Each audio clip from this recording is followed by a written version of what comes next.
seumpama biji sesawi. Shalom saudara Tuhan, kembali kita dalam renungan pagi hari ini dan kita tetap membahas hari ini yaitu berjalan bersama dengan Tuhan. Dan kemarin kita tahu bahwa untuk berjalan bersama dengan Tuhan kita harus mempersembahkan korban, dan korban yang istimewa yang harus diletakkan di tangan Tuhan adalah hidup kita. Persembahkanlah tubuhmu sebagai persembahan yang hidup, yang kudus dan berkenan di hadapan Tuhan. Di bagian ini kita akan melihat bagaimana kita bisa berlanjut untuk berjalan bersama dengan Tuhan untuk melihat kemenangan yang datang daripada Tuhan. Otomatis kita tidak bisa berjalan begitu saja. Ada bagian yang perlu kita lakukan dalam hidup ini di tahun 2021 ini ketika kita berjalan bersama dengan Tuhan. Di dalam Hakim-Hakim 6 ayat yang ke-25 dikatakan, pada malam itu juga Tuhan berfirman kepadanya, ambillah seekor lembu jantan kepunyaan ayahmu, yakni lembu jantan yang kedua berumur 7 tahun. Runtuhkanlah mezbah Baal kepunyaan ayahmu dan tebanglah tiang berhala yang di dekatnya.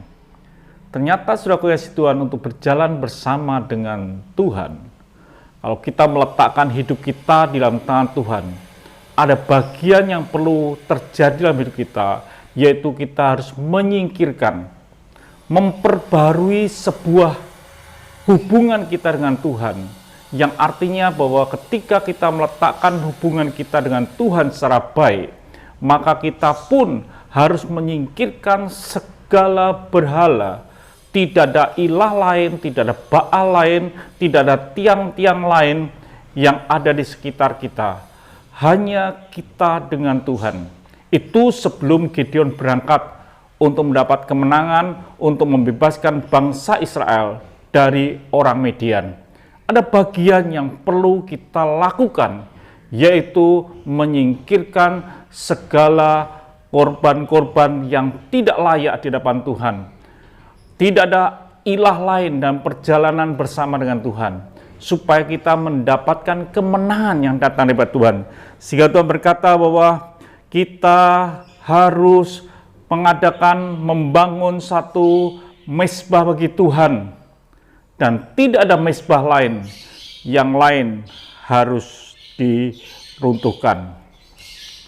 Kemudian setelah Tuhan berfirman kepada yang namanya Gideon, dikatakan kemudian Gideon membawa 10 orang hambanya dan diperbuatannya seperti yang difirmankan Tuhan kepadanya.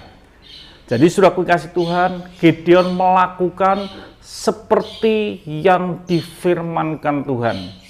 Artinya bahwa setiap orang yang berjalan bersama dengan Tuhan, berarti kita tidak berjalan semau kita, tapi kita berjalan seperti yang Tuhan firmankan, seperti yang Tuhan katakan. Tetapi karena ia takut kepada kaum keluarganya dan kepada orang-orang kota itu untuk melakukan hal itu pada waktu siang, maka dilakukannya pada waktu malam. Otomatis harus cerdik, tetapi kita tahu bahwa melakukan firman Tuhan, apa yang Tuhan katakan, ada bagian yang harus kita lakukan ketika kita berjalan bersama dengan Tuhan. Artinya demikian saudaraku, pada tahun 2021 ini, kalau saudara dan saya mau berjalan dengan Tuhan, satu, tidak ada ilah lain di dalam hidup kita. Yang kedua, lakukanlah seperti yang diperintahkan Tuhan. Maka perjalanan kita akan berhasil. Kita betul-betul disertai Tuhan, maka kita akan memperoleh kemenangan daripada Tuhan. Jadi saudara pengasih Tuhan, di mana saudara berada pada hari ini, biarlah hidup kita adalah hidup yang memiliki hubungan dengan Tuhan. Kita membangun mezbah dengan Tuhan, dan tidak ada ilah lain dalam hidup kita, dan kita melakukan apa yang Tuhan perintahkan. Kalau demikian, saudara layak berjalan bersama dengan Tuhan di tahun 2021 ini. Tuhan memberkati. Sampai jumpa esok pagi. Mari kita berdoa. Kami bersyukur Bapa untuk hari ini. Biarlah hidup kami adalah hidup yang membangun mezbah dengan baik. Kita memiliki hubungan dengan Tuhan dan tidak ada Allah lain dalam hidup kami. Dan kami berjalan dengan mengikuti apa yang Tuhan perintahkan. Terima kasih Bapa di surga, dalam nama Tuhan Yesus Kristus kami bisa berdoa dan mengucap syukur. Haleluya. Amin. Tuhan memberkati. Sampai jumpa esok pagi. Haleluya.